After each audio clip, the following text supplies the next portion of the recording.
Assalamualaikum warahmatullahi wabarakatuh. Perkenalkan, saya Dika Prawira dari BPIW.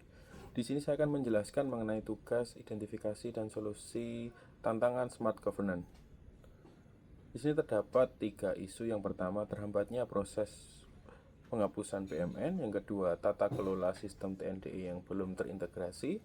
Dan yang terakhir, rendahnya literasi digital di kalangan menggunakan aplikasi e-government. Mengenai deskripsi isu yang pertama, terhambatnya proses penghapusan BMN itu belum bisa dilakukan karena masih proses likuidasi yang belum terselesaikan.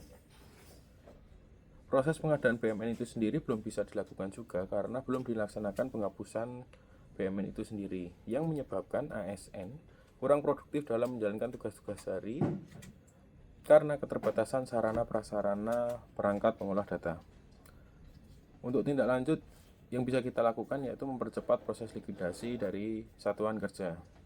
Selanjutnya, deskripsi isu mengenai tata kelola dan sistem TNDI yang belum terintegrasi dan masih satu arah.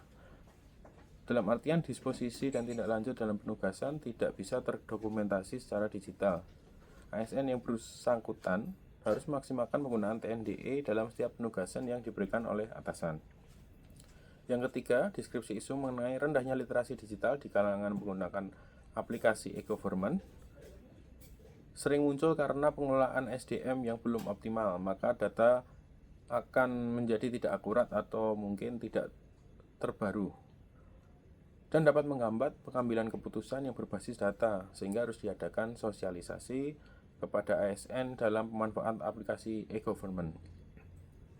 Di sini saya pemilihan isu utama menggunakan metode USG, yaitu yang didapatkan dari hasil metode tersebut. Saya mengambil yang nomor 1, terhambatnya proses penghapusan BMN dikarenakan belum dilakukan proses likuidasi.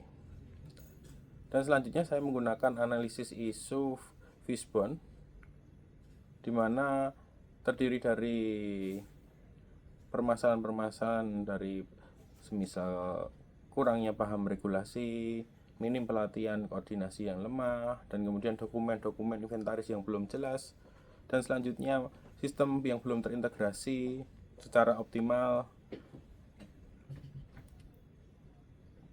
Selanjutnya, rekomendasi yang bisa diatasi untuk isu terhambatnya proses penghapusan BMN itu sendiri. Yang pertama, perlu disusun dan disosialisasikan SOP likuidasi BMN yang jelas. Yang kedua, dilakukan pelatihan teknis bagi ASN pengelolaan BMN terkait ketentuan peraturan yang berlaku. Dan yang terakhir, dilakukan monitoring dan evaluasi setiap berkala agar mengetahui jumlah aset yang akan dihapus dan kendala yang akan dihadapi. Langkah-langkah ini akan mempercepat proses penghapusan BMN sekaligus meningkatkan akurasi dan akuntabilitas pengelolaan aset negara. Demikian dari saya, terima kasih.